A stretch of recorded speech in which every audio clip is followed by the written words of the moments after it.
Namaste and hi everyone. My name is Harshi and welcome to my channel Tarot by Harshi.777. स्वागत है आपका मेरे इस channel में और इस वीडियो में हम बात करेंगे आपके मंथली लव रीडिंग के बारे में फॉर द मंथ ऑफ मई 2021। जानेंगे टैरो कार्ड्स क्या कहते हैं आपकी एनर्जीज़ के बारे में, आपके पार्टनर की एनर्जीज़ के बारे में और ओवरऑल आपकी कंपैटिबिलिटी और इस महीने में आपकी एनर्जीज़ कैसे रहने वाली हैं। साथ ही साथ हम जानेंगे एंजल गाइडेंस, एंजल आपके लिए क्या मैसेजेस लेके आ रहे हैं और क्या गाइडेंस लेके आ रहे हैं। और जिसने भी अभी तक मेरा ये चैनल सब्सक्राइब नहीं किया है, please do subscribe to this channel, hit the button like and also comment down below कि आपको ये रीडिंग्स कैसी लग रही हैं और आप इससे कितना कनेक्ट और रेजोनेट हो पा रहे हैं। साथ ही साथ में अगर आप मुझसे पर्सनल रीडिंग चाहते हैं तो उसकी सारी डिटेल्स डिस्क्रिप्शन बॉक्स में अवेलेबल हैं। आप मुझे इंस्टाग्राम पे भी फॉलो कर सकते हैं by the name of tarotbyharshi.777 and मैं वहाँ पे डेली एफर्मेशंस और डेली मैसेजेस पोस्ट करती हूँ। तो या without any further ado, let's get started. Hi my beautiful Taurus and welcome to your love reading for the month of May. Start करते हैं आपकी एनर्जी से जिसके लिए कार्ड आया है 5 ऑफ पेंटिकल्स का। ये कार्ड कहीं ना कहीं टॉरस मुझे बताता है कि आप एक ऐसी स्पेस में हैं, एक ऐसे ऑरा में हैं जहाँ पे आप अपने आप को थोड़ा सा लोनली फील कर रहे हैं।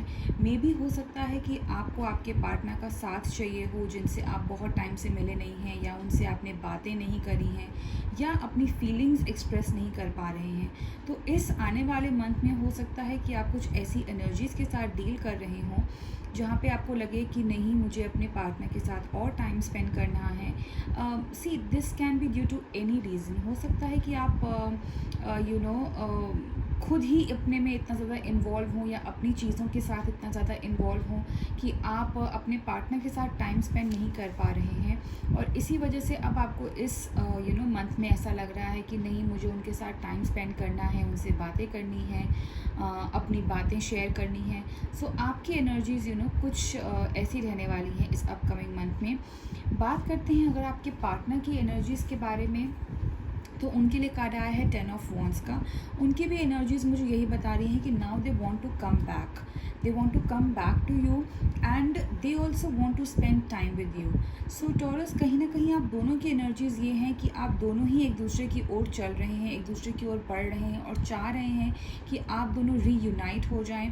क्योंकि अगर मैं पर्टिकुलरली आपके पार्टनर की एनर्जीज़ के बारे में बात करूँ तो हो सकता है वो इसीलिए टाइम स्पेंड नहीं कर पा रहे हों क्योंकि वो ऑलरेडी बहुत ज़्यादा अपने किसी काम में बिज़ी हैं या बहुत ज़्यादा ओवरबर्डन है अपनी रिस्पॉन्सिबिलिटीज़ और अपने काम को लेके, इसीलिए वो इतना टाइम स्पेयर नहीं कर पा रहे हैं कि आपसे बातें कर सके। तो यही एनर्जीज़ जो हैं इस महीने में मुझे यहाँ पे लग रही हैं कि आप दोनों ही बहुत ज़्यादा प्री ऑक्यूपाइड हैं अपने काम को लेके, अपने बाकी चीज़ों को लेके, इसीलिए जो है आप दोनों एक दूसरे को टाइम नहीं दे पा रहे हैं।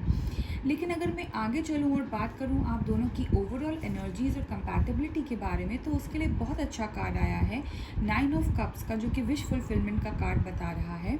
और ये बात करता है कि भले ही आप दोनों अपनी अपनी एनर्जीज़ में या अपने अपने काम में बहुत ज़्यादा बिज़ी थे, नहीं एक दूसरे को टाइम दे पा रहे थे, लेकिन by the end of this month जो है आपकी एनर्जीज़ चेंज होंगी और आप एक दूसरे से रीयूनाइट होंगे, आप एक दूसरे से फिर से मिलेंगे। जो भी आपने विशेस पूरी करी थी या जिस विशेस के बारे में आप सोच रहे थे वो विश पूरी होने का टाइम आ गया है।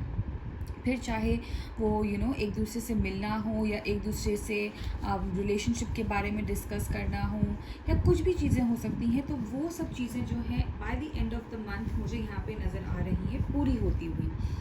आगे चलें और अगर हम बात करें आपके एंजल्स मैसेजेस के बारे में, तो उसके लिए कार्ड आया है सेंट जर्मेन का, karma releasing, move beyond drama, create your own path, make room for good energy.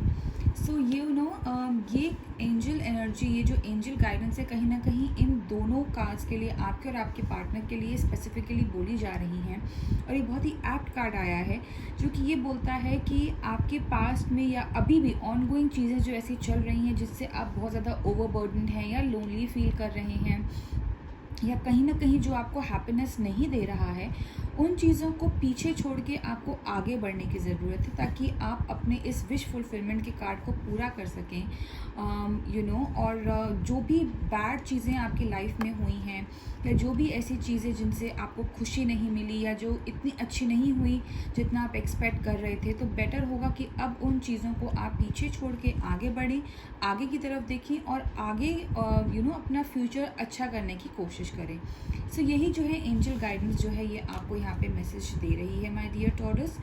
So please इन पे थोड़ा सा ध्यान दीजिए, इन मैसेजेस पे, और हो सके तो इन मैसेजेस को अपनी लाइफ में इनकलकेट करने की कोशिश करिए टॉरस। सो ये थी आपकी reading for this upcoming month. Please comment down below और मुझे बताइए कि आप इस रीडिंग से कितना कनेक्ट और रेजोनेट हो पाए हैं। And yeah till then, bye bye, take care and God bless.